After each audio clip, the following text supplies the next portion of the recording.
For the first time earlier this month, President Biden traveled to Europe. The primary purpose of his trip was to engage with some of America's closest friends and allies, but the agenda also included a one-on-one meeting with a staunch adversary, Vladimir Putin. The president took office armed with a great deal of tough talk on Russia. He called his counterpart a killer and a KGB thug, and warned he would pay the price for interference in U.S. elections. The world wondered whether this rhetoric would be underpinned by tough action. I certainly hoped it would. Back in January, I made it clear that if the Biden administration was serious about imposing real costs on Moscow, it would find willing partners on Capitol Hill. But so far, there have been few encouraging signs for those of us who take Russia's threats very seriously. Remember, after less than a week in office, President Biden agreed to Russian requests for a full 5-year extension of the New START treaty, no strings attached. He gave it up for free, undermining our leverage to extract concessions in future negotiations. Then, his administration rolled out a budget proposal that would cut investment in defense in real terms, shortchanging the modernization we need to keep pace with both Russia and China. And 2 weeks ago, the president left for Europe, having already given the Kremlin 2 other gifts, a high-profile summit that experts predicted Putin would use to help legitimize his regime at home and abroad, and a waiver of sanctions on the Russian-owned company behind a lucrative gas pipeline project.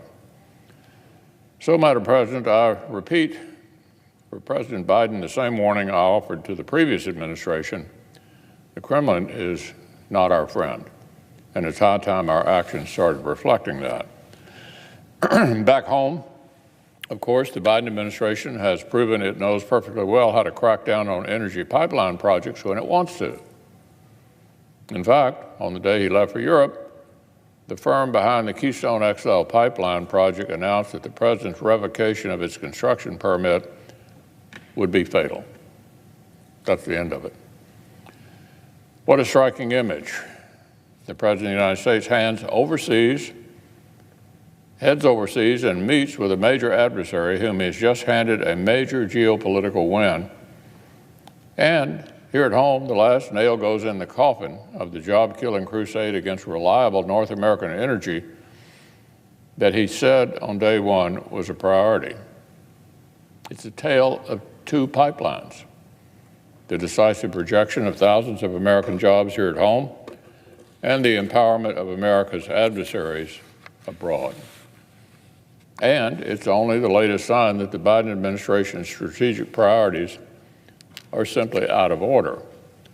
Recall, this administration rushed to rejoin a climate agreement that has failed to hold major signatories to their commitments on reducing emissions, even as the U.S. recorded multiple years of reductions on our own. This administration made it harder to tap our abundant domestic energy, even at the risk of greater reliance on imports from countries with lower environmental standards.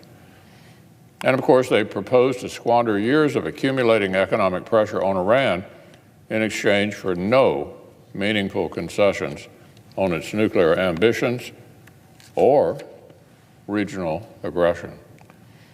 So, when President Biden elected to pass on another opportunity to check the influence of a major adversary, we've heard this story before. Here in Congress, opposition to the completion of Nord Stream 2 pipeline has been vigorous and bipartisan. Last year's defense authorization, which earned 84 votes here in the Senate, expanded the scope of sanctions against critical entities involved in its construction.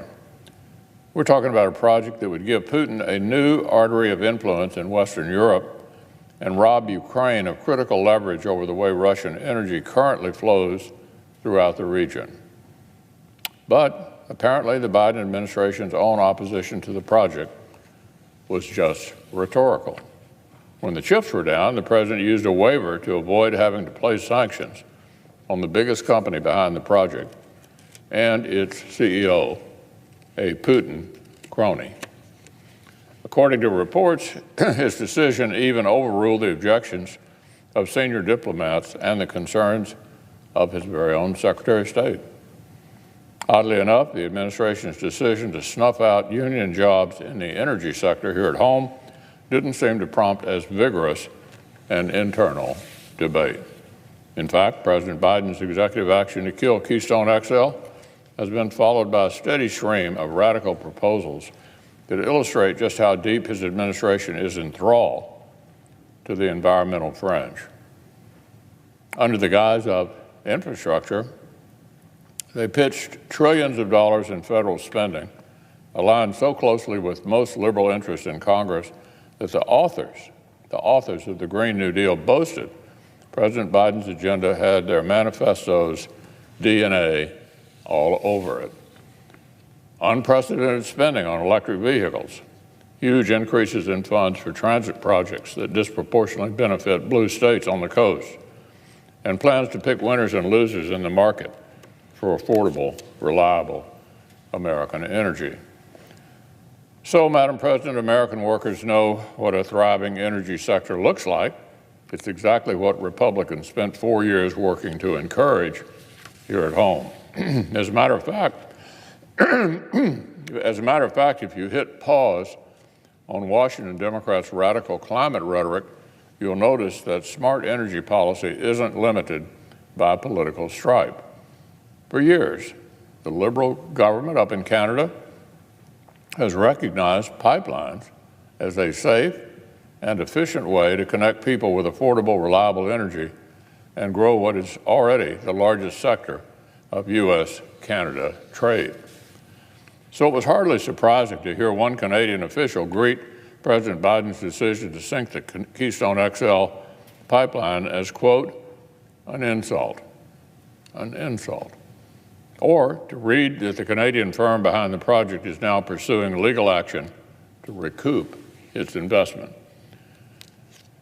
So, capitulation to our rivals, painful blows to our neighbors, legitimizing corrupt foreign leaders and jamming hardworking Americans.